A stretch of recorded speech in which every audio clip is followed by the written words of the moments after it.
Hello students, welcome to board prep. कैसे हैं आप सब? आई होप सब कुछ चकाचक चल रहा होगा। Okay, so this is our next lecture. हमने अपना chapter 1 letter to God start किया था, जिसमें आपके 3rd नंबर पे जो पोएम है that is fire and ice, वो हमने अपने पिछले लेक्चर में देखी थी। डिटेल में we saw that the poet Robert Frost क्या ऐड करना चाहते थे, क्या वैल्यू ऐड करना चाहते थे हमारी लाइफ में उस पोएम के थ्रू, और क्या बताना चाहते थे and what message he wanted to convey. all right, and also we saw some NCERT questions. ठीक, आज हम उनके extract based questions fire and ice के एंड लॉन्ग आंसर क्वेश्चंस देखेंगे। ठीक है, तो स्टार्ट करते हैं। पहले एक्सट्रैक्ट बेस्ड क्वेश्चंस देखेंगे, उसके बाद लॉन्ग आंसर। वैसे तो पोएम बहुत छोटी सी है, इतना ज़्यादा हमें मतलब बहुत ज़्यादा कुछ क्या ही पूछ लेंगे। लिमिटेड नंबर ऑफ वोकैबुलरी के वर्ड्स हैं, फ्रेजेस हैं जो आपको पता होने चाहिए। So let's get started. ठीक है, तो पहला जो आपका क्वेश्चन है वो है एक्सट्रैक्ट है। Some say the world will end in fire, comma some say in ice. तो हमने जैसा पोएम में देखा था कि जब पोएम स्टार्ट ही हो रही है वो इन दो साइंटिफिक प्रिडिक्शन से स्टार्ट हो रही है कि कुछ साइंटिस्ट का मानना है कि जो हमारी अर्थ है, जो हमारी लाइफ है अर्थ पे, that will perish, that will die because of intense heat, और it will die because of intense ice, low temperature. Alright, so अब यहाँ पे हमारे पोएट ने इन दो रेफरेंसेस को कैसे यूज किया है? He has compared fire to desire and ice to hatred. तो यहाँ पे डिजायर और हेट्रेड का मतलब कैसे देख रहे हैं हम कि desire is that need to obtain more and more things, and you know the greed, the lust, all these kind of emotions जो आपके desire से related हैं, उसको वो किससे relate कर रहे हैं? fire से relate कर रहे हैं, fire से depict कर रहे हैं। तो उनका मानना है कि कुछ लोग कहते हैं कि जैसे earth is going to perish because of fire, तो उसका मतलब ये है कि अर्थ हमारा जो पेरिश होगा, जो लाइफ होगी इस पर जो एंड हो जाएगी, that is going to be because of the intense desire of human beings. All right, and on the other hand उन्होंने ये बोला है कि जो आइस है, जिसको किस चीज़ को वो सिंबलाइज कर रहे हैं आइस से? हेट्रेड से, इनडिफरेंस से। जब आपको किसी से फ़र्क ही नहीं पड़ रहा है, आपके अंदर इतनी इंटेंस हेट्रेड है लोगों के लिए, आपके अंदर कंपैशन नहीं है, you do not want for others to be well off, या उनका कुछ अच्छा हो जाए, और अगर उनके साथ कुछ बुरा भी हो रहा है तो आप उसके लिए कुछ करना नहीं चाहते, you are indifferent to their problems. ठीक है, तो वो बोल रहे हैं कि इस तरीके की इमोशन से भी क्या होगा, अर्थ के ऊपर जो लाइफ है वो पेरिश करेगी, वो एंड कर जाएगी। क्लियर? तो ये हो गया थोड़ा सा हमारा रिकैप इन दोनों लाइंस का। अब वो क्वेश्चन में क्या पूछ रहा है? This line suggests that the world's end could be. अब देखो यहाँ पे कुछ ना चीजें हैं जैसे जिनका ध्यान रखना जरूरी है। ठीक है, अब वो यहाँ पे कीवर्ड ये है कि कुड भी पूछ रहा है। ठीक है, वुड बी में क्या होगा कि वो दोनों चीजें आ जाएंगी। ठीक है, लेकिन कुड बी में क्या होगा कि एक से भी काम चल सकता है, कि आइस से भी हो सकती है और फायर से भी हो सकती है, दैट मीन्स डिजायर से भी हो सकती है और हेट्रेड से भी हो सकती है। ठीक है, तो पहला क्वेश्चन क्या बोल रहा है? अ सडन बर्स्ट ऑफ हीट। अच्छा, क्या हो कि एकदम से टेम्परेचर राइज कर जाए, उसकी वजह से अर्थ का एंड हो सकता है। इंटेंस ह्यूमन इमोशंस, ठीक है, natural disasters and cosmic events. Obviously बात है, नेचुरल डिजास्टर्स और कॉस्मिक इवेंट्स की तो यहाँ पे बात ही नहीं हो रही है। ठीक है, we are talking about intense human emotions और a sudden burst of heat. अब इन दोनों में हमको हो सकता है थोड़ा सा कंफ्यूजन, लेकिन अब हमें ध्यान क्या रखना है कि वो यहाँ पे किस चीज़ की बात कर रहे हैं। अभी वो उस इंटरप्रिटेशन पे पहुंचे नहीं कि फायर और आइस की इंटरप्रिटेशन क्या है, हम किन चीज़ों के लिए इनको सिंबलाइज कर रहे हैं। ठीक है, हम उस रेफरेंस पे भी पहुंचे नहीं हैं। उन्हीं दोनों लाइंस के बेसिस पे हम बताएंगे कि वो किस बारे में बात कर रहा है। तो अर्थ का जो एंड है, वर्ल्ड का जो एंड है, it could be due to a sudden burst of heat, कि मतलब फायर में वो एंड कर सकती है। ठीक है, तो इसका ऑप्शन ए करेक्ट हो जाएगा। Next, how are ice and fire similar to each other even though, यहाँ पे अदर हमारा थोड़ा मिसिंग है। अदर इवन दो they have contradictory features. Contradictory का मतलब क्या होता है? Opposite features. एक का कुछ फीचर्स है तो उसका एक्सट्रीमली ऑपोजिट दूसरे के फीचर्स हैं। ठीक है, तो वो ये कह रहे हैं कि यहाँ पे जो हमारा एक्सट्रैक्ट गिवन है उसमें आइस और फायर जो बात कर रहे हैं, वैसे तो उनके इतने कॉन्ट्राडिक्टरी फीचर्स हैं, वो इतने ऑपोजिट है नेचर में, बट यहाँ पे क्या सिमिलैरिटी है उनके बीच में? ऐसा क्या एक फिनोमिना है that is common to both? ठीक है, तो पहली चीज, both are similar in meaning. क्या आइस और फायर का मतलब सेम है? No. Both are part of nature, it is true. General sense में आइस और जो फायर है वो क्या है? पार्ट ऑफ नेचर ही है, नेचर का पार्ट है, आसपास हमें मिलता है।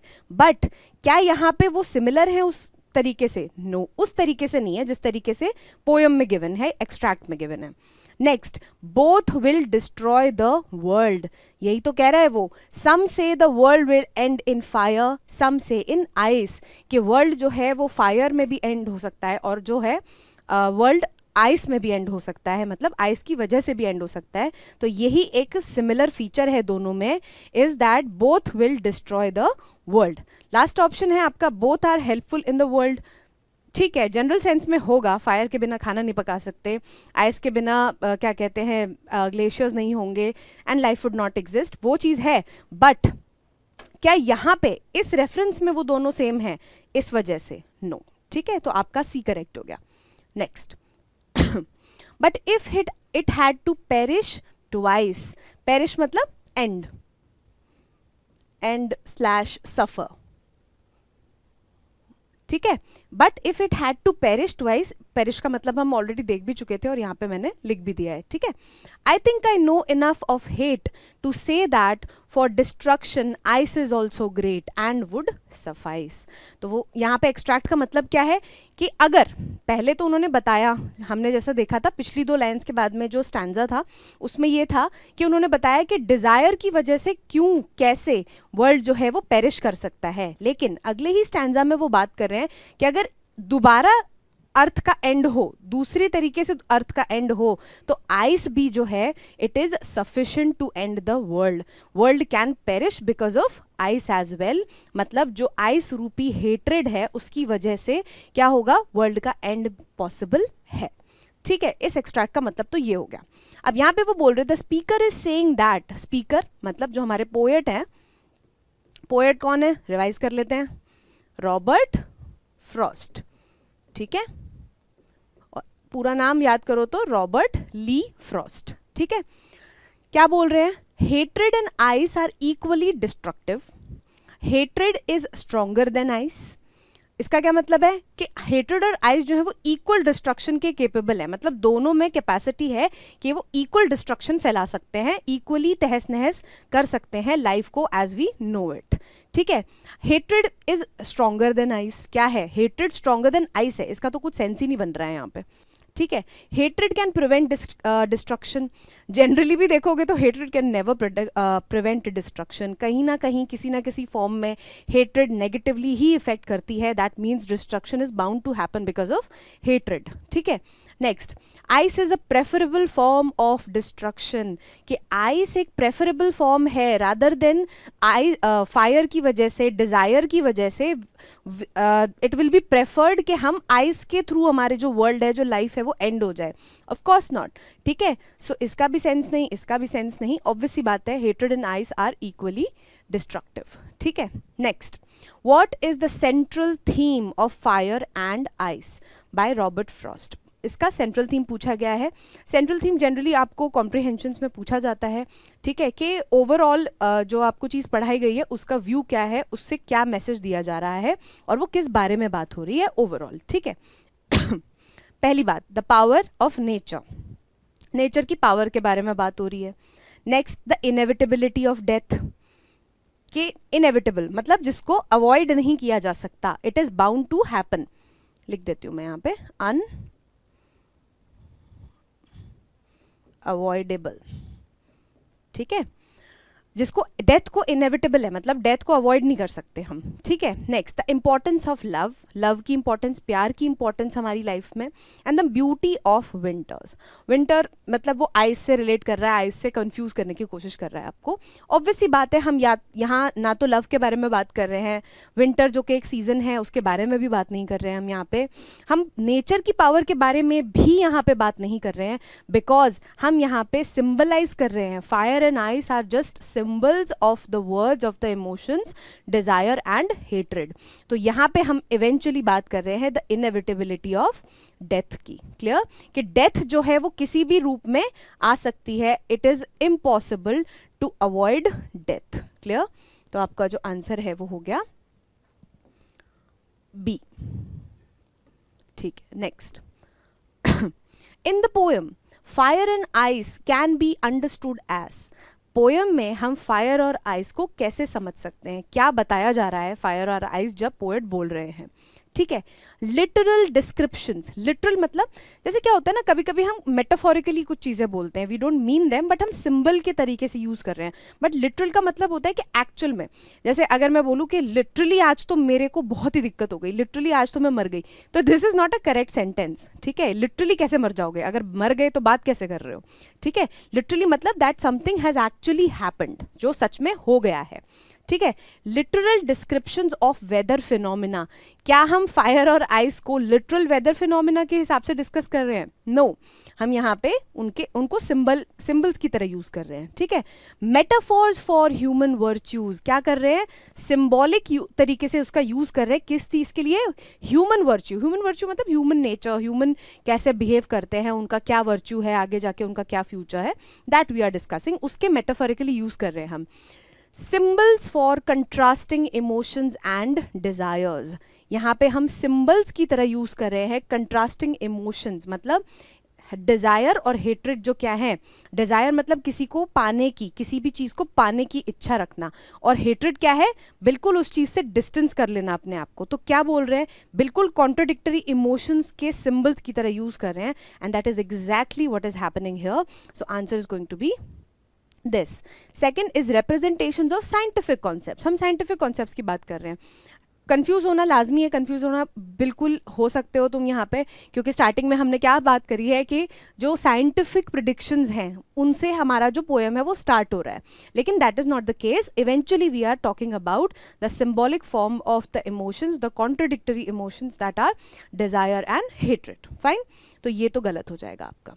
Next, the lines but if it had to perish twice suggest that the speaker मतलब poet is Robert Frost. ठीक है, तो ये जो लाइन हमें गिवन है इसका मतलब, इसमें सजेस्ट क्या कर रहे हैं speaker? the world can only end once. क्या वर्ल्ड का एंड एक ही बार होगा? बट यहाँ पे तो वर्ड ही आ रहा है twice, perish twice, if it had to end twice, दूसरी बार भी अगर इसका अंत हो वर्ल्ड का, तो यहाँ पे ये बात तो हो गई ना, ये तो हो ही नहीं सकता, वंस एंड की बात ही नहीं हो रही है.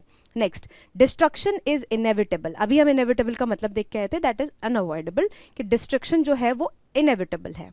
Next, the world will end in both fire and ice. The world is eternal and cannot be destroyed. Eternal का मतलब होता है that never, something that never dies. ठीक है, never ends और dies.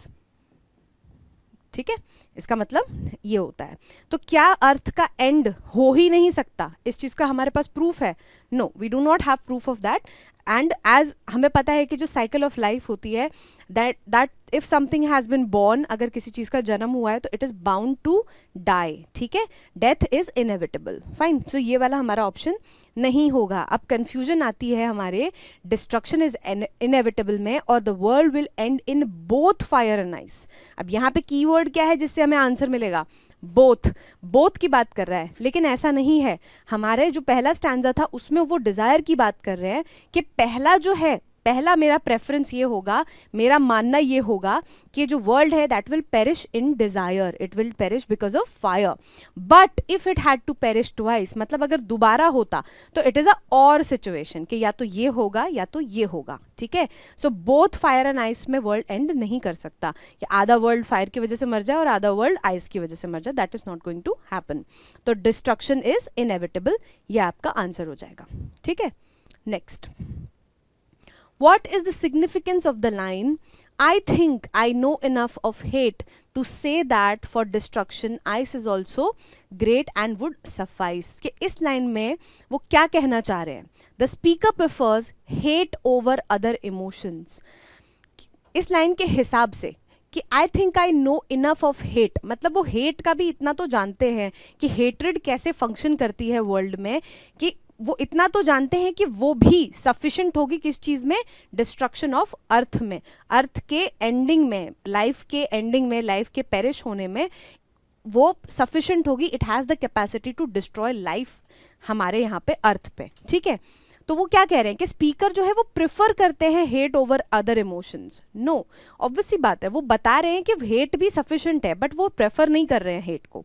Next, the speaker finds hate to be less destructive than ice. वो क्या बोल रहे हैं कि आइस, यहाँ पे ना आप डिजायर लिख लो, ठीक है। वो हेट, स्पीकर को क्या लग रहा है कि हेट जो है वो डिजायर से कम डिस्ट्रक्टिव है, ऐसा कुछ नहीं है, ठीक है। ऑब्वियसली बात है, वो कह रहे हैं जबकि अर्थ को डिस्ट्रॉय करने में आइस की भी क्या कहते हैं कैपेसिटी है, तो व्हाई वुड ही फील कि ये पोटेंशियल उसमें कम होगा आइस में, हेट्रेड में, ठीक है। The speaker acknowledges the potential डिस्ट्रक्टिवनेस of both hate and ice, ठीक है। The speaker believes that hate can prevent destruction. यहाँ पे ना थोड़े ऑप्शंस में आई थिंक कुछ गड़बड़ है, ठीक है।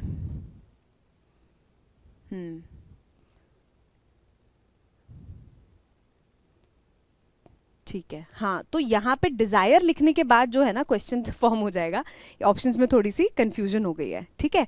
तो बात वहीं पे हो रही है कि क्योंकि पहले उन्होंने ये बताया कि जो डिजायर है वो उसको पहले प्रेफरेंस देंगे किस चीज़ में, डिस्ट्रक्टिवनेस में एंड पेरिश, वर्ल्ड के पेरिश होने की कैपेसिटी में, लेकिन जो आइस है वो भी कम नहीं है, वो भी सफिशिएंट है, बट स्पीकर के अकॉर्डिंग जो है वो प्रेफरेंस किसको दे रहे हैं, वो डिजायर को प्रेफरेंस दे रहे हैं पहले, ठीक है। तो इसका जो आंसर होगा वो यही होगा, once we replace ice with desire, ठीक है। Next, which two elements are compared and contrasted throughout the poem. कौन से दो एलिमेंट्स को कंपेयर किया जा रहा है और कंट्रास्ट, कंट्रास्ट मतलब ऑपोजिट, ऑपोजिट नेचर की चीज़ों को कंपेयर कर रहे हैं, कॉन्ट्रास्ट बना रहे हैं किन चीज़ों के बीच में। तो वो पूछ ही रहा है कि किन चीज़ों के बीच में आप कंट्रास्ट ड्रॉ कर रहे हो। पहला, लव एंड डिजायर, नहीं, लव के बीच में और डिजायर के बीच में हम बात नहीं कर रहे हैं। पैशन एंड हेट्रेड, पैशन मतलब क्या होता है, पैशन मतलब होता है आपके अंदर किसी चीज़ को पाने की ड्राइव होना, कुछ करने की इच्छा होना आपके अंदर, ठीक है। तो आप इसको क्या कर सकते हो, इक्वेट कर सकते हो डिज़ायर से, कि पैशन और desire go hand in hand, साथ में ही चलते हैं, ठीक है। तो यहीं से आपका आंसर मिल जाएगा कि पैशन और हेट्रेड जो है उसी के बारे में यहाँ पे हम बात कर रहे हैं। सिंबलाइज किससे कर रहे हैं, फायर से कर रहे हैं और आइस से कर रहे हैं, ठीक है। नेक्स्ट दो जो ऑप्शंस हैं उनको भी देख लेते हैं, just to be clear. Creativity and destruction, कि क्रिएट हो रहा है और डिस्ट्रॉय भी हो रहा है, ऐसी हम कोई बात नहीं कर रहे हैं। We are only talking about the perishing of the world, the end of the world, वो किस रीजन से होगा। Hot and cold weather, of course not, यहाँ पे वेदर की तो बात ही नहीं हो रही है, ठीक है। Next, from what I have tested of desire I hold with those who favour fire. यहीं पे हमारा देखो अभी जो हम कंफ्यूज हो रहे थे ऊपर, वही बात आ गई यहाँ पे कि मैंने जितना डिजायर को देखा है, कि डिजायर को मैंने अपने आसपास में मतलब देखा है, लोगों के अंदर देखा है कि जो फीलिंग ऑफ डिजायर होती है, the feeling of lust and greed, जब हमको किसी चीज़ की मतलब नीड तो ठीक है, नीड तो हो जाती है पूरी, लेकिन उसके बाद क्या होता है आपके अंदर वो फायर एक डेवलप हो जाती है डिज़ायर के लिए कि मेरे पास ये भी हो, मेरे पास ये भी हो, अगर मुझे ये चीज़ मिल गई है तो अब मेरे पास इसका एडवांस्ड वर्जन हो, चाहे वो हम टीवी की बात करें, चाहे हम कार की बात करें, बाइक की बात करें, फ़ोन्स की बात करें। फ़ोन तो सबसे प्राइम एग्जाम्पल है, आप आईफोन ले लो, आप जो फ़ोन अभी ले लोगे 6 महीने बाद फिर कोई नया वर्जन आ जाएगा, देन यू विल वांट, भले ही आप अफोर्ड ना कर पाओ but you would want that कि आप उसको अफोर्ड कर पाओ। So it is a never ending cycle of desire. तो वो क्या कर रहे हैं कि वो फेवर कर रहे हैं कि अगर डिज़ायर को जितना उन्होंने उसका प्रोमिनेंस देखा है, उसका जितना वर्चस्व देखा है कि वो कैसे फैलता है, तो वो क्या करेंगे, डिज़ायर को फेवर करेंगे ओवर आइस, ठीक है। In this line desire is compared to fire, इस लाइन में डिज़ायर और फायर को क्या एम्फसाइज करने के लिए कंपेयर किया गया है, कि वो क्या दिखाना चाहते हैं डिज़ायर और फायर को कंपेयर करके। The destructive nature of desire, desire जो फीलिंग है, the feeling of wanting everything, जो कभी सेटिस्फाई नहीं होती, उसके डिस्ट्रक्टिव नेचर के बारे में बात हो रही है। The warmth of passionate emotion, मतलब एक पैशनेट इमोशंस का मतलब क्या होता है ना, जैसे अगर आपके अंदर किसी चीज़ को पाने का पैशन ही नहीं होगा तो आप सक्सेसफुल कैसे होगे, ठीक है। तो वो बोल रहे हैं कि जो वो पैशन है उसकी वार्मथ की बात हो रही है, उसकी गर्माहट की बात हो रही है, कि व्हेन यू फील कंटेंट कि yes I have the passion, कि हाँ मैं कुछ कर लूँगा या कर लूँगी, ऑलराइट, क्या उसकी बात हो रही है? The slow burn of longing, longing मतलब अगेन डिजायर, वांटिंग समथिंग, तो स्लो बर्न मतलब एक वो जो धीरे धीरे कोई चीज़ होती है वो आपको एकदम इंस्टेंटेनियसली थोड़ी ना मिल जाती है, आपको उसके लिए मेहनत करनी पड़ती है, टाइम देना पड़ता है, एक कंसिस्टेंसी मेंटेन करनी पड़ती है। तो वही वो स्लो बर्न जो आपके अंदर वो आग होती है कि हाँ यार मुझे ये चाहिए चाहिए, but it is taking a long time because you want to achieve something big, क्या उसके बारे में बात हो रही है? और the power of human instincts के पावर की बात हो रही है, मतलब हमारे जो थॉट प्रोसेस है और हमारे जो इंस्टिंक्ट्स होते हैं कि क्या गलत है क्या सही है, इसके बारे में बात हो रही है। सो इट इज़ क्लियर कि हमारा जो पहला ऑप्शन है कि जो डिज़ायर, जब हम फायर से कंपेयर कर रहे हैं तो उसके डिस्ट्रक्टिव नेचर के बारे में बात कर रहे हैं, किसके? डिज़ायर के, जिसको हम सिंबलाइज कर रहे हैं फायर के थ्रू। ठीक है, so first option is correct. In Fire and Ice, what does the poet ultimately suggest about the end of the world? जो Fire and Ice जो हमारी पूरी पोएम है वो अल्टीमेटली क्या सजेस्ट कर रहे हैं वर्ल्ड के एंड के बारे में, एंड के बारे में वो क्या बता रहे हैं? It will be a fiery explosion, के फायर मतलब एकदम इंटेंस हीट की वजह से, एक फायर की वजह से एक्सप्लोजन हो जाएगा, that is how the world is going to end. It will be a slow freeze, धीरे धीरे करके टेम्परेचर घटता जाएगा और at the end world will freeze, everything will end in ice. It will be caused by human emotions, कि जो world का जो एंड है वो किस वजह से होगा?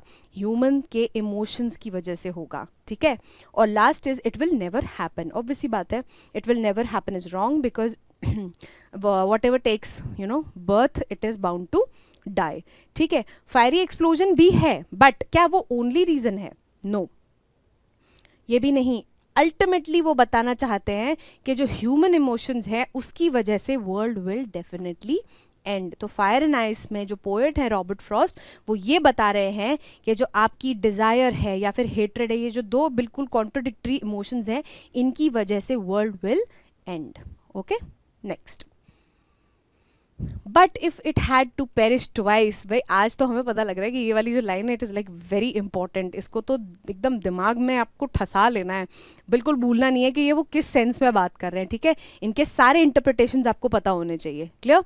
तो what if it had to perish twice, I think I know, यहाँ पे वो पूछ रहे हैं what is it in this line. इस लाइन में इट का क्या मतलब है, किस चीज़ के पेरिश होने की बात हो रही है? पहला, एयर, क्या हवा की बात हो रही है? नो। पीपल, जो लोग यहाँ पे रहते हैं उनके बारे में बात हो रही है? ऑफ कोर्स नॉट, क्योंकि यहाँ पे इट मतलब जो रेफरेंस है ना वो अर्थ के लिए हो रही है, वर्ल्ड के लिए हो रही है। ठीक है, लोगों के लिए नहीं हो रही, कि लाइफ ऑन अर्थ की बात हो रही है एज अ होल। ठीक है, so earth is going to be are right answer. Ice आपको यहाँ पे जस्ट कंफ्यूज करने के लिए दे रखा है, बिकॉज आप जैसे ये पेरिश ट्वाइस वाला वर्ड देखोगे आपको याद आ जाएगा कि ये जो है वो सेकंड स्टैंजा में है और यहाँ पे हम आइस की बात कर रहे थे कुछ कुछ, और आपने क्लियरली नहीं पढ़ा होगा तो you will get confuse and आप आइस फटाफट से मार्क कर दोगे। तो इन चीज़ों का भी ध्यान रखना है। Next, what is the name of the poet. अभी जब से हमने लेक्चर स्टार्ट किया है तब से ही मैं कम से कम 4-5 बार पोएट का नाम ले चुकी हूँ, सो आई होप अच्छे से आपके दिमाग में बैठ गया होगा और आप नहीं भूलोगे। ठीक है, और रॉबर्ट फ्रॉस्ट जो हैं उनके तो हमने 2-2 पोएम्स देख ली। ठीक है, and he was a very beloved poet. उनकी जो पोएम्स थी वो एक ब्यूटीफुल मैसेज देती थी और बहुत पुराने टाइम के पोएट हैं, बट उनके थॉट्स देखो कितने आगे तक थे कि हम आज भी उनको पढ़ रहे हैं और आज भी उनको अप्लाई करने के प्रोसेस में ही है, पूरी तरीके से अप्लाई भी नहीं कर पाए हैं। ठीक है, so Robert Frost is the name of our poet. ठीक है, नेक्स्ट, अब आ गए हमारे long answer type questions. See, अब इसमें क्या है ना, आपको वो घुमा फिरा के इन्हीं चीज़ों के बारे में पूछेंगे कि हमने क्या देखा है कि लॉन्ग आंसर टाइप जो क्वेश्चंस होते हैं उसमें वो क्या पूछते हैं। पहली चीज़ वैल्यू ऐड, कि आपके लाइफ में इस चीज़ से क्या, इस पोएम से या चैप्टर से क्या वैल्यू ऐड हो रही है, या फिर अगर कोई कैरेक्टर है उसके अंदर तो कोई कैरेक्टर स्केचेस के बारे में पूछेगा कि वो कैरेक्टर क्या बताना चाहता है, उसकी क्या स्टोरी रही है और उसके क्या क्या कैरेक्टरिस्टिक्स हैं। ठीक है, फिर आपसे कोई सिचुएशनल अवेयरनेस के बारे में पूछ लेगा, है ना, कि उसमें कोई चीज़ हो रही थी, अगर आप उस सिमिलर सिचुएशन में हो तो आप क्या करोगे। फोर्थ, क्या देखा था हम, पढ़ा था हमने कि एक कैरेक्टर वो एक स्टोरी से ले लेंगे, एक चैप्टर से, और दूसरा कैरेक्टर वो किसी और स्टोरी से ले लेंगे और आपको दोनों को कंपेयर करने बोलेंगे। तो उसमें आपको कुछ नहीं करना है, कैरेक्टर स्केच आता ही है आपको दोनों का, बस कैरेक्टर स्केच लिख दो और एंड में आप उनमें कंक्लूजन ड्रॉ कर दो। जैसे अगर दोनों ही पॉजिटिव हैं तो बता दो कि भाई both of them are positive, and negative हैं तो सेम केस, और अगर उल्टे हैं दोनों, कॉन्ट्रास्टिंग आपके दोनों के कैरेक्टर स्केचेस हैं, तो आप वहाँ पे पूरा डिफरेंस ड्रॉ करके बताओ कि why is a certain character better and I would like to become like him और her, whatever the character is. ठीक है, तो अब यहाँ पे उन्हीं तरीके के क्वेश्चंस में घूम रहे हैं हम। ठीक, तो पहला क्वेश्चन क्या कह रहा है, examine how the poem Fire and Ice illustrates the idea that radical actions and emotions have the potential to accelerate the world's demise। मतलब radical emotions मतलब जो आपके एकदम इंटेंस इमोशंस होते हैं, जिसको हम किससे कंपेयर कर रहे हैं, फायर और आइस से सिंबलाइज कर रहे हैं, कि उनमें ये पोटेंशियल होता है, उनमें ये कैपेसिटी होती है कि वो वर्ल्ड का एंड कर सकते हैं। कि बस बेसिकली देखा जाए तो हम इसको ये भी बोल सकते हैं कि जो चैप्टर जो हमारी पोएम है उसका सेंट्रल आइडिया डिस्कस करो कि कैसे आपके जो फायर और आइस, दैट इज डिज़ायर और हेट्रेड है, वो वर्ल्ड के एंड में रिजल्ट कर सकता है। ठीक है, तो उसका एक सैम्पल आंसर क्या होगा, the poem fire and ice by Robert Frost provides a compelling illustration of how extreme behaviours and intense emotions can speed up the world's end. Extreme behaviour मतलब किसी भी चीज़ को एक्सट्रीमिटी तक फील करना। अगर मान लो मुझे कोई नहीं पसंद है, लेट्स सपोज, तो मैं, अगर वो मुझे बॉदर नहीं कर रहे हैं, अगर वो मेरे लाइफ में इंटरफेयर नहीं कर रहे हैं, मुझे उनसे कोई तकलीफ नहीं हो रही है, तो मैं उस हेट्रेड को क्यों पनपने दूं, क्यों मैं आगे ले जाऊं उस चीज़ को। बट एक्सट्रीम हेट्रेडनेस का क्या मतलब होता है कि जब हम उस चीज़ को एक्सट्रीम लेवल तक फील करने लग जाते हैं, हमको कोई चीज़ से प्रॉब्लम है, अब हम 4 लोगों में जाके और बता रहे हैं कि यार मुझे तो उस चीज़ से इतनी प्रॉब्लम है, या उस पर्टिकुलर पर्सन से प्रॉब्लम है। वी आर क्या कर रहे हैं, हम जो इमोशन है, जो हेट्रेड का इमोशन है, हम उसको स्प्रेड कर रहे हैं, हम उसको इंटेंसिफाई कर रहे हैं। ठीक है, वी आर स्प्रेडिंग नेगेटिविटी। तो ऐसे एक्सट्रीम इमोशंस नहीं, it is okay, it is good to feel emotions and express them as well, but extreme level तक जाके नहीं करना चाहिए such that it becomes negative in the world. ठीक है, and intense emotions can speed up the world's end. Obviously बात है, अगर, और यही अगर मैं कोई पावरफुल बंदा हूँ कि मेरे हाथ में बहुत सारी अथॉरिटी है, and if I have a grudge, I hold a grudge someone against someone, जैसे मुझे किसी से कोई प्रॉब्लम हो गई and I have taken it on my ego, अब तो मैं तुझे बताऊंगा या अब तो मैं तुझे बताऊंगी, आप ऐसे बात करते हो when you are feeling that anger वाला इमोशन आप फील करते हो। तो इस चीज़ का क्या होगा, अगर मैं अथॉरिटी वाली पोजिशन में हूँ तो आपके डिसीजंस मासेस को अफेक्ट कर सकते हैं। It can affect a lot of people, countries can perish, countries will end in war if a person of authority holds a grudge or makes bad decisions and holds extreme hatred emotions। clear? तो वो यही बताने की कोशिश कर रहे हैं, तो मैंने उसको चैनलाइज करके बताने की कोशिश करी है कि कैसे ये चीज़ एक चेन रिएक्शन की तरह बढ़ सकती है। ठीक है, और किस चीज़ में रिजल्ट कर सकती है, वर्ल्ड के एंड में रिजल्ट कर सकती है। ठीक है, थ्रू इट्स सिंबलिज्म, सिंबलिज्म यहाँ पे मेन की है, लिटरेरी डिवाइस है आपकी। The poem conveys the idea that human actions and passions, whether मतलब ह्यूमन के जो एक्शन है और पैशन है, दोनों ही, मतलब जो उनका कर्म है जो वो कर रहे हैं, और जो पैशन है मतलब जो अपने अंदर वो डिज़ायर की इमोशन होल्ड करते हैं, कुछ भी हो, फायरी डिज़ायर हो या आइसी हेट्रेड हो, मतलब दोनों को ही अगर एक्सट्रीम तरीके से देखें तो ये क्या करते हैं, possesses the capacity of destroying the world. कि आप अगर डिज़ायर भी आपके अंदर अता है, एक अंत लेवल की है जो कभी सेटिस्फाई नहीं हो रही है, और एक इंटेंस हेट्रेड है, तो ये दोनों में क्या है, कैपेसिटी है टू डिस्ट्रॉय द वर्ल्ड। ठीक है, the poem tells us that the cycle of desires is a never ending one. हम अभी देखते ही आ रहे थे, अभी हमने फ़ोन वगैरह के बारे में बात करी थी, चीज़ों के बारे में बात करी थी, दैट के जो साइकिल ऑफ डिज़ायर होती है, जो पूरा सर्कल ऑफ डिज़ायर है, वो कभी भी ख़त्म नहीं होता है। ठीक है, people spend half of their lives trying to buy bigger houses, extravagant cars and stylish appliances, but never seem to be satisfied. Obviously बात है, आज अगर मेरी कुछ सर्टन अमाउंट की सैलरी है, मैं कल को सोचूंगी काश अगर मेरे पास इतनी सैलरी होती तो मैं ये कर लेती, मैं वो कर लेती। सो डिज़ायर की जो साइकिल है, डिज़ायर की जो फायर है, it is a never ending one. आप फायर की तरह ही है, फीड करते जाओगे और इट विल कीप ग्रोइंग। ठीक है, fire represents untamed desire and passion. Untamed का मतलब क्या है, अनकंट्रोल्ड, मतलब कोई ऐसी चीज जिसको कंट्रोल नहीं किया जा रहा है। टेम करना मतलब कंट्रोल करना। यूजुअली आप इनको एनिमल्स के सेंस में यूज़ करते हैं कि टेमेबल एनिमल है या टेमेबल नहीं है, मतलब उसको कंट्रोल किया जा सकता है या फिर डोमेस्टिक तरीके से यूज़ किया जा सकता है कि नहीं करा जा सकता, ठीक है। तो जो अनटेम्ड डिज़ायर एंड पैशन है which can lead individuals to make impulsive and destructive choices. तो वही बात हो रही है यहाँ पे कि जब अनटेम्ड अनचेक्ड इमोशंस होते हैं, आप किसी के इमोशंस को चैनलाइज ना करो। बच्चे होते हैं छोटे जिनके अंदर बहुत ज़्यादा एग्रेशन होता है, बहुत ज़्यादा जिद करते हैं, वो एजिटेशन होती है उनके अंदर, वो क्या करते हैं, चिल्लाते हैं, हर बात में उनको टैंट्रम फेंकना होता है, उनको परेशानी जतानी होती है अपनी। तो इट्स द पेरेंट्स जॉब कि उस इमोशंस को वो क्या करें, टेम करें, कंट्रोल करें और बच्चे को समझाएं कि this is not the correct way to behave. तो यही जब इमोशंस अनचेक्ड चले जाते हैं आगे जाके भी लाइफ लॉन्ग जब ये चीज़ें चलती रहती है तो it can lead to destruction. Destruction mass level पे ना सही, अगर आप पर्सनल लेवल पे देखो तो वो आपकी फैमिली को, फ्रेंड्स को, सबको अफेक्ट कर सकता है नेगेटिवली, ठीक है। ऑन दी अदर हैंड, अब यहाँ पे फायर की बात कर ली हमने, अब on the other hand hatred and indifference can be as dangerous as the fiery desire as people find purpose in hating others for no good reason.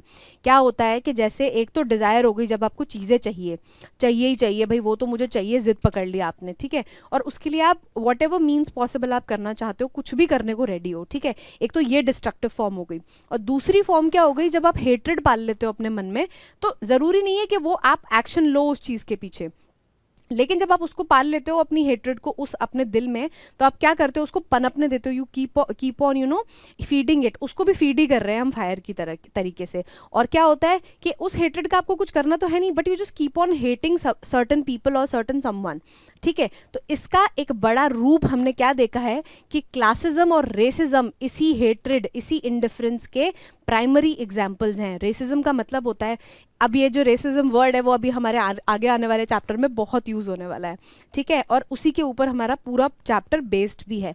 तो रेसिज्म का मतलब क्या होता है, जब हम लोगों में डिफ्रेंशिएट करते हैं, हम किसी को ऑप्रेस करते हैं, हम धुमात करते हैं किसी के बीच में, किस बेसिस पे, उनके स्किन के कलर पे, कि whether they are black, whether they are white, और whether they are of some Asian descent और कोरियन डिसेंट, और उनके ओरिजिन पे, रेस के ऊपर जब हम उनसे बात करते हैं, और प्राइमरीली क्योंकि वो आइडेंटिफाइबल होता है तो हम कलर की बात करते हैं, उनके स्किन की। और क्लासिज्म मतलब अपर कास्ट, लोअर कास्ट, जो हमारे इंडिया में काफ़ी प्रोमिनेंटली एग्जिस्ट करता है, वी हैव सेवरल कास्ट, और उसके बेसिस पे हम क्या करते हैं, लोगों को डिफरेंटली ट्रीट करते हैं, ठीक है। A perfect example of this phenomenon. Ice symbolizes cold indifference and calculated hatred, often resulting. अब वहाँ पे क्या था, जब हम फायर की बात कर रहे थे तब हम बात कर रहे थे अनचेक्ड इमोशंस, अनटेम्ड इमोशंस की। But on the other hand hatred क्या होती है, बहुत कैलकुलेटेड फीलिंग होती है, ठीक है, बिकॉज आप एक तरफ उसको चैनलाइज करते हो कि you hate a certain someone और अ सर्टन थिंग, ठीक है। तो वो ये बिल्कुल उल्टी है, बट उसमें भी उतनी ही कैपेसिटी है, उतने ही लेवल का वो डिस्ट्रक्शन कर सकता है, ठीक है। Often resulting in the deliberate harm, deliberate मतलब जानबूझ के करने वाला harm, and conflict that can have far reaching consequences. Far reaching consequences का वही मतलब है कि काफ़ी उसके ऐसे रिजल्ट हो सकते हैं उस हेट्रेड के जो रिडीमेबल नहीं है, जिनसे वापस नहीं आया जा सकता। ऐसे लेवल का डिस्ट्रक्शन, ऐसे लेवल की प्रॉब्लम्स क्रिएट हो सकती हैं। तो ये था आपका आंसर, ठीक है। Next, how can Frost's poem Fire and Ice be read as an extended metaphor? Extended metaphor मतलब वही सिंबलाइज कर रहे हैं, तो एक्सटेंडेड मेटाफर की तरीके से उसे कैसे देख सकते हैं, मतलब बिल्कुल ही पूरी जो पोएम है वो सिंबलिज्म पे चल रही है, तो वो हम उस पोएम को उस तरीके से कैसे देख सकते हैं, मतलब फायर एंड आइस को। तो वो क्या बता रहे हैं, Frost's poem fire and ice is certainly an extended metaphor. The metaphor of fire and ice are used very effectively to solidly convey a clear message to the readers. क्या हो रहा है, जब हम फायर और आइस को दो emotions के लिए सिंबल की तरीके से यूज़ कर रहे हैं, किसके लिए, डिज़ायर और हेट्रेड के लिए, तो एक क्लियर मैसेज जो है वो रीडर्स को वो देना चाहते हैं। मतलब जो ये पोएम जो बच्चे पढ़ रहे हैं, जो लोग पढ़ रहे हैं, जो अडल्ट्स पढ़ रहे हैं, उनको वो एक क्लियर मैसेज देना चाहते हैं। और वो क्या मैसेज है, the poem acts like a moral mirror for the readers to assess their own standing in the world. कि एक मॉरल मतलब क्या होता है कि आपकी inner sense of understanding of what is right and wrong, आप जो भी आप डेली में करते हो या आप अपने अंदर जो इमोशंस इमोशंस होल्ड करते हो या आप लोगों से किस तरीके से बात करते हो, उनके साथ में बिहेव करते हो, उस चीज़ को अंडरस्टैंड करने का जो मॉरल ग्राउंड होता है आपके अंदर, उससे उसके ऊपर रिफ्लेक्ट करना है। It acts as a mirror, कि मिरर क्या करता है, हमको दिखाता है कि एग्जैक्टली हम कैसे हैं। ठीक है, तो ये जो पोयम है ये भी एक मिरर की तरह बिहेव कर रही है, जो रीडर्स को अपने ऊपर रिफ्लेक्ट करने के लिए, अपने आप को मिरर में देखने के लिए फोर्स कर रही है कि आप एक्चुअल में इस वर्ल्ड में क्या स्टैंड रखते हैं और कैसे आप इस वर्ल्ड में इनपुट देते हैं। If you are a bad person, if you are a good person, और यू आर जस्ट न्यूट्रल, आप कुछ भी नहीं कर रहे हो, तो ये क्या है, जो पोयम है वो एक मिरर की तरह बिहेव कर रही है, जिससे आपको अपने मॉरल ग्राउंड के बारे में पता लग रहा है। ठीक है, the fire metaphorically represents and refers to violent human emotions like anger, cruelty, brutality, etc. While the term ice refers to cold human feelings such as hatred, jealousy, indifference, etc. that might destroy the world. मतलब वो metaphorically fire और जो ice है वो क्या कर रहे हैं, वो आपका डिपिक्ट कर रहे हैं ऐसे स्ट्रॉन्ग इमोशंस को। आइस कहाँ पे है, while the term ice, हाँ, while the term ice, दोनों ही जो वो हैं वर्ड्स हैं, फायर और आइस जो हैं, वो सिर्फ डिज़ायर और हेट्रेड नहीं, उनके साथ में आने वाले जो स्ट्रॉन्ग इमोशंस हैं, जो कैपेसिटी रखते हैं किसी भी चीज़ को ख़त्म करने की, किसी भी चीज़ को एंड करने की, या अता प्रॉब्लम्स को जन्म देने की, वो है एंगर, क्रूअल्टी, ब्रूटलिटी। ब्रूटलिटी मतलब जब आपको बिल्कुल ही किसी पे दया भी नहीं आती है और आप उस लेवल का डिस्ट्रक्शन करने के लिए उस लेवल तक उसको परेशान करते हो कि आपके अंदर कोई भी इमोशंस नहीं रहते, कोई भी कंपैशन नहीं रहता। और दूसरा क्या है, हेट्रेड, जेलेसी। हेट्रेड मतलब किसी को हेट करना, जेलेसी जलन की भावना रखना कि मेरे पास ये चीज़ नहीं है, उसके पास है, और इनडिफरेंस जब आपको किसी से फ़र्क ही ना पड़े। ठीक है, तो ये जो फीलिंग्स हैं वो क्या कर सकती हैं, they can destroy the world. ठीक है, the poet has used both fire and ice as great metaphors to imply that both of the destructive forces are powerful enough to bring doom to the world. Doom मतलब end. ठीक है, these metaphors convey that violent and cruel human emotions are a threat to the world. The poem acts like a moral mirror for the readers to assess their own standing in the world. दोबारा वही line बताई जा रही है कि ये जो poem है वो बताने की कोशिश कर रही है कि अगर हम अपने इमोशंस को चेक नहीं करेंगे, if they go untamed, it can lead to the destruction of the world. Extreme human emotions कितनी कैपेसिटी रखते हैं कितने बड़े लेवल के डिस्ट्रक्शन को करने पे, सच दैट कि भाई एक ऐसा पॉइंट भी आ सकता है इन इमोशंस की वजह से that the world will end one day, life will perish on earth one day. ठीक है, next, the poem fire and ice dives into the profound thematic concept, मतलब थीम रखा है उन्होंने फायर एंड आइस जो पूरी पोएम है उसमें, shedding light on the darkest aspects of human nature. मतलब वो क्या कर रहे हैं, पूरी जो जो पोएम है उसमें वो ह्यूमंस जो हम लोग हैं उनके डार्केस्ट डिज़ायर्स पे क्या कर रहे हैं, वो लाइट शेड कर रहे हैं। इसको आपको एलैबोरेट करने के लिए बोला है कि कैसे ऐसा हो रहा है। ठीक है, Frost highlights two of the darkest aspects of the society, the never ending desire and indifferent hatred, जो अभी हम देखते आ रहे हैं। According to him the desire is the greater evil. क्या है, जो पोएट हैं उनके हिसाब से डिज़ायर जो है वो बड़ा ईवल है। मतलब क्या होता है, आपके भी कोई आसपास में कोई लोग होंगे जिनको आपको नहीं पसंद करते हो, बट ऐसा और भी कोई होगा जिसको आप और ज़्यादा नहीं पसंद करते, मतलब उसको तो आप स्टैंड ही नहीं कर सकते। तो ग्रेटर ईवल की बात हो रही है कि किसको आप ज़्यादा ईवल तरीके से देखते हो या किसको आप ज़्यादा नापसंद करते हो। ठीक है, तो वो डिज़ायर, ऐसे ही जो पोएट हैं वो डिज़ायर को ग्रेटर ईवल की तरह लेते हैं। क्यों? क्योंकि lust and greed can potentially lead to the end of the world. Frost mentions that hatred as a lesser evil but possessing the same capacity of doing harm. Hatred को भी वो इसी तरीके से सिंबलाइज कर रहे हैं, जो डार्केस्ट साइड है जो ह्यूमन इमोशंस का वो डिपिक्ट तो कर रहे हैं, बट यहाँ पे एट द सेम टाइम वो ये भी बता रहे हैं कि उसमें भी उतनी ही कैपेसिटी है वर्ल्ड को एंड करने की। डिज़ायर जितनी शायद भले ही ना हो, बट आइस में भी कैपेसिटी तो है, मतलब हेट्रेड में भी कैपेसिटी है।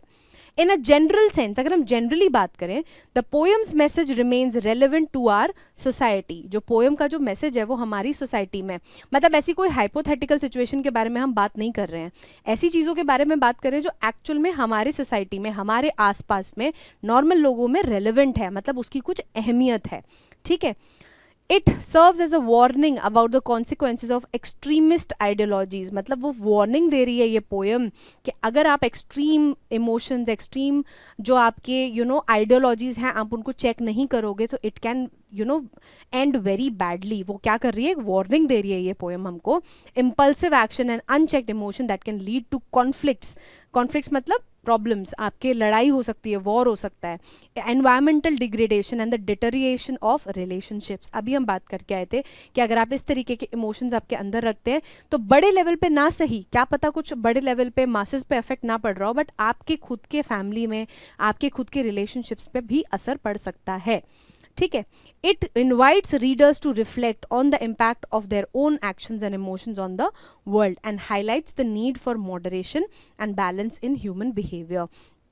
Moderation and balance in human behaviour का मतलब ये है कि आप जो भी फील कर रहे हैं, आप जो भी कर रहे हैं उसको मॉडरेशन में करें, मतलब एक लिमिट तक करें, एक उस पर चेक पॉइंट लगाओ कि अगर आपको गुस्सा आ रहा है तो क्या वो बाहर निकल के मतलब दूसरों पे पेन इन्फ्लिक्ट कर रहा है, क्या दूसरों की प्रॉब्लम्स की जड़ बन रहा है, कहीं ऐसा तो नहीं हो रहा। तो हर इमोशन जो है वो मॉडरेशन में, मतलब एक लिमिट में, एक सही क्वांटिटी में आपका फील किया जाना चाहिए और एक्सप्रेस किया जाना चाहिए। सो ये जो पूरी पोएम है वो हमें यही बताती है कि एज पीपल, एज ह्यूमंस, हमको खुद भी अपने आसपास और अपने खुद में जो इमोशंस हैं उनको चेक करके रखना चाहिए, उनको टेम करके रखना चाहिए, so that they do not and in distracting everything around it.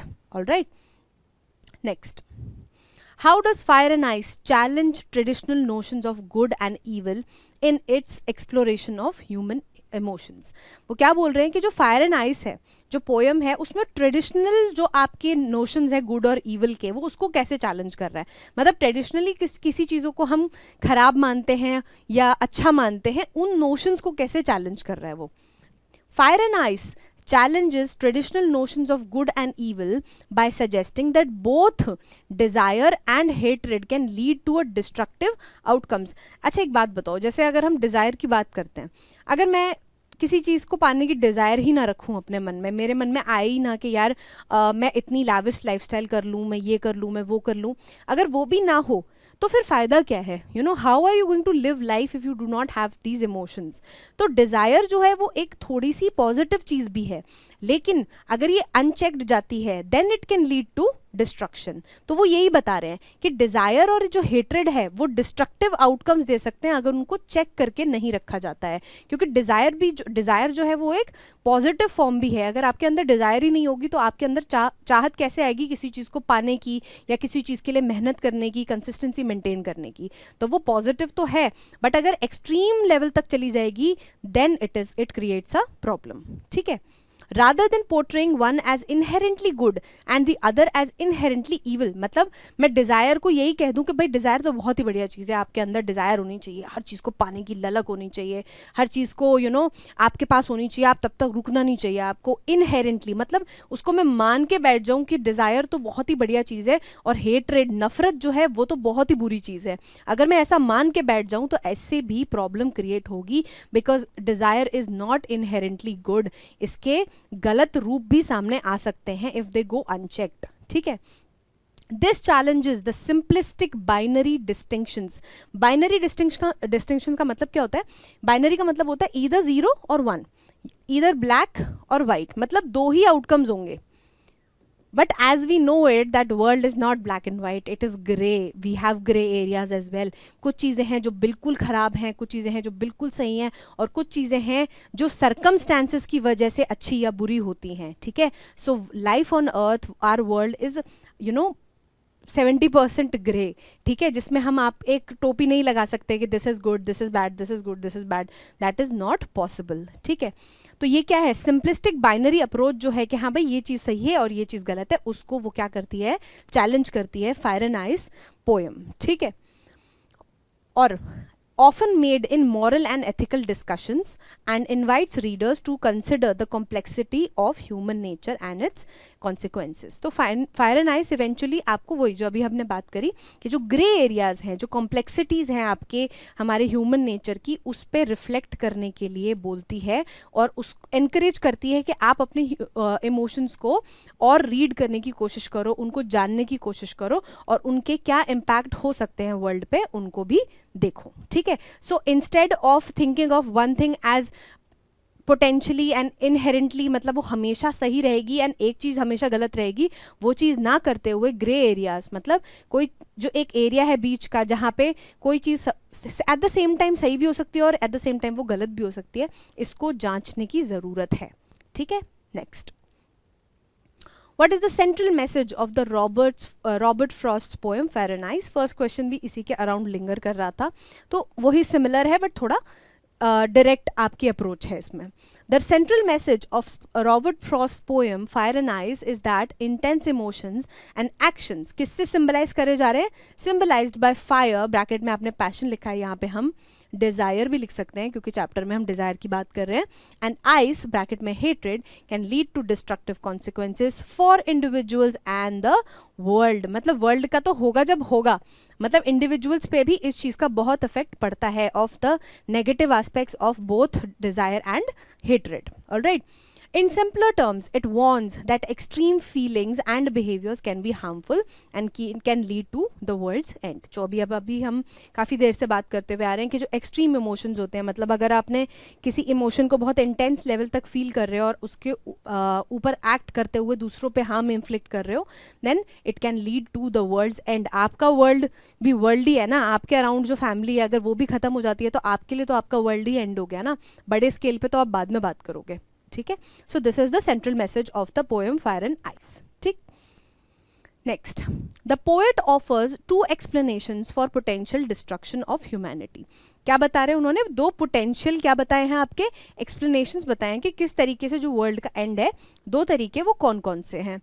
What lessons or principles can we extract from these two potential causes outlined in Fire and Ice? यहीं पे आ गई आपकी क्या value add, value based question. यहाँ पे अब वो ये पूछ रहा है कि उन्होंने जो एक्सप्लेनेशंस दिए हैं पोटेंशियल डिस्ट्रक्शन के लिए वर्ल्ड के, उससे आप क्या सीख सकते हो, आप क्या अपने लाइफ में इनकलकेट कर सकते हो. ठीक है. एक्सट्रैक्ट मतलब आप क्या निकाल सकते हो इस चैप्टर में से. In Robert Frost's Fire and Ice, the two potential causes for humanity's destruction, क्या है वो दो क्या कहते हैं आपके पोटेंशियल कॉजेज कौन कौन से हैं? पहला fire and ice. Other profound lessons, offer profound lessons. क्या कर रहे हैं? प्रोफाउंड मतलब like very deep and intense आपके. तो जो फायर एंड आइस का जो उन्होंने सिंबलाइज किया है डिज़ायर और हेट्रेड को, वो बहुत प्रोफाउंड मतलब बहुत एक डीप मैसेज कैरी करते हैं. और वो क्या मैसेज कैरी करते हैं? Fire represents untamed passion and desire, reminding us that unchecked and impulsive emotions can lead to chaos and harm. जब आप हतर पतड़ में एकदम आप जिंदगी के हसल बसल में, आप डिज़ायर के चक्कर में, आप अपने इमोशंस के चक्कर में उस चीज़ को पाने के लिए कोई भी जो भी आपकी इमोशंस हैं जिनकी वजह से आप अटैच्ड हो उस चीज़ से, या आप चाहते हो कि ये मेरी और ग्रोथ हो जाए, उसके लिए आप कुछ भी करने को रेडी हो जाते हो, तो that is unchecked emotions you have. और उसको टेम करना, उसको कंट्रोल करना बहुत ज़रूरी है, because it can create chaos in your life. क्योंकि आप फिर उसके रेपरकशंस के बारे में नहीं सोचते हो, आप उसकी अभी आफ्टर इफेक्ट्स तो बात की बात है, अभी के इफेक्ट्स के बारे में भी नहीं सोचते हो. ठीक है. It teaches us the importance of contentment and self-control in our actions and relationship. Content रहना बहुत ज़रूरी है. You should be satisfied with what you have and आपके अंदर self-control भी होना चाहिए. ठीक है. On the other hand, ice signifies cold hatred and indifference, suggesting that the calculated cruelty and apathy मतलब सिंपथी का ऑपोजिट. ठीक है. सिंपथी मतलब आप किसी के साथ में सिंपथाइज करते हो, आप उनके दुख को समझते हो, उनकी प्रॉब्लम्स को समझते हो. तो जब एपथी आ जाती है मतलब आपको उससे कोई फ़र्क ही नहीं पड़ता है, आपको दूसरे के दुख से, प्रॉब्लम से कोई मतलब ही नहीं रखना होता है, तब हम एपथी कहते हैं उस चीज़ को. कैन बी इक्वली डिस्ट्रक्टिव, कि ये जो सारे इंटेंस इमोशंस हैं, कोल्ड हेट्रेड है, इंडिफरेंस है, क्रूअल्टी है, ये क्या होते हैं? ये भी आपके डिस्ट्रक्टिव हो सकते हैं आपकी लाइफ में. ठीक है. This warns against the dangers of harboring grudges and fostering hatred, emphasizing the need for empathy and understanding. Harboring grudges मतलब किसी के लिए grudge रखना. अगर आपको किसी ने कुछ टॉन्ट मार दिया, कुछ कह दिया, आपने अपने मन में grudge पाल ली उस चीज़ के लिए और आपने उसको अंदर ही रहने दिया कि यार उसने तो मुझे ऐसा बोला था, अब मैं भूलूंगी नहीं इस चीज़ को, and that is why I will carry hatred for that particular person in my heart. All right. And fostering hatred मतलब हेट्रेड को आप पाल रहे हो अपने अंदर. Emphasising the need for empathy and understanding, तो वो यहाँ पे एम्फसाइज कर रहे हैं किस चीज़ की ज़रूरत को, इस चीज़ की ज़रूरत को कि एम्पथी होनी चाहिए, एपथी नहीं होनी चाहिए. हमें हर किसी की प्रॉब्लम्स को समझना चाहिए, ठीक है, और अंडरस्टैंड करना चाहिए. In essence, Fire and Ice encourages us to find balance between extreme emotions and to develop compassion. मतलब एक बैलेंस क्रिएट करना चाहिए डिज़ायर में, हेट्रेड में, कंपैशन में, कंटेंट रहना चाहिए, ठीक है. आपके लाइफ में जितनी भी चीज़ें हैं आपको उससे सेटिस्फाइड रहना चाहिए, ठीक है. एम करना चाहिए बट एक लिमिट तक, और देखना चाहिए कि उसके क्या क्या रेपरकशंस हैं आज के मेरी लाइफ में. Alright. It advises us to recognize the potential consequences of our actions and emotions on both ourselves, our families and the world, highlighting the value of benevolence and kindness. Benevolence का मतलब क्या होता है? उदारता, दया, ठीक है, and kindness in preserving humanity. तो मतलब वो ऑल इन ऑल वो एक ही बात को दोबारा बार बार एम्फसाइज कर रहे हैं दैट आपको अपने इमोशंस को चेक रखना चाहिए, टेम्ड रखना चाहिए. ये सोचना चाहिए कि अगर मैं ऐसा करता हूँ या अगर मैं ऐसा करती हूँ तो इस चीज़ का मेरे ऊपर, मेरी फैमिली के ऊपर और अल्टीमेटली वर्ल्ड के ऊपर क्या फ़र्क पड़ेगा. ऑलराइट, ठीक है. Next, how will the world end. आपको क्या लगता है कि वर्ल्ड कैसे एंड होगा according to you? How is the world going to end? Support your answer with scientific explanation. आपके हिसाब से मतलब क्यों वर्ल्ड एंड होगा आपके पॉइंट ऑफ व्यू से एक्सप्लेन करना है using scientific explanation. In the poem, fire represents intense desire and passion. In a metaphorical sense, this could be associated with the world's end through destructive human behaviors driven by uncontrolled desires. मतलब जो fire है वो क्या कर रही है? represent कर रही है intense desire को, intense passion को. तो metaphorical sense में जब मतलब हम symbolify कर रहे हैं fire को किसके लिए? desire और passion के लिए, तो क्या हो रहा है कि वर्ल्ड का जो एंड है वो बता रहे हैं कि इसके थ्रू भी हो सकता है, ठीक है. फॉर एग्जाम्पल, अब एग्जाम्पल दे रहे हैं कि कैसे डिज़ायर और जो पैशन होता है वो कैसे वर्ल्ड के एंड तक जा सकता है और उसके क्या अभी हमें हिंट्स मिल रहे हैं. Humanity continues to deplete natural resources at an unsustainable rate, leading to environmental degradation and climate change. It could ultimately result in catastrophic scenario where the world becomes inhabitable. Greed, और यहाँ पे greed की बात कर रहे हैं, lust की बात कर रहे हैं, ठीक है, desire की बात कर रहे हैं. किस चीज़ को? आप देखो, हमें अच्छे से पता है दैट हमारे अर्थ में पानी की कमी है. We do not have enough trees, we do not have enough oil, we do not have enough resources जिसको हम यूज़ करे जा रहे हैं. बट क्या हम उसके लिए माइंडफुल हैं? क्या हम उस चीज़ के लिए थोड़ा भी सोचते हैं कि यार हम इसको थोड़ा कम यूज़ करते हैं, इसको सस्टेनेबली यूज़ करते हैं? No, we do not think like that. हम सिर्फ अपने प्रॉफिट के बारे में सोचते हैं and we do not care about the environment. तो यहीं पे जो इंटेंस ग्रीड है, इंटेंस डिज़ायर है of earning more money and using all the resources, it can lead to the end of the world. How? कि जब पूरे resources ही ख़त्म हो जाएंगे, जो life supporting resources ही ख़त्म हो जाएंगे, तब आप किस चीज़ के सहारे जियोगे? So ultimately the world will end. All right. Conversely, अब आइस कैसे इम्पैक्ट करेगी रियल लाइफ में अगर हम उसको देखें? Ice symbolizes hatred and cold indifference. In a metaphorical sense, the world's end through ice could be associated with global conflicts, tensions and break down of corporation मतलब between nations. मतलब अब यहाँ पे आइस का हम कैसे इम्प्लीकेशन देख सकते हैं कि वो एक्चुअल रियल वर्ल्ड में हमारे आसपास में कैसे अफेक्ट करेगी? क्या हो सकता है? ग्लोबल कॉन्फ्लिक्ट हो सकते हैं.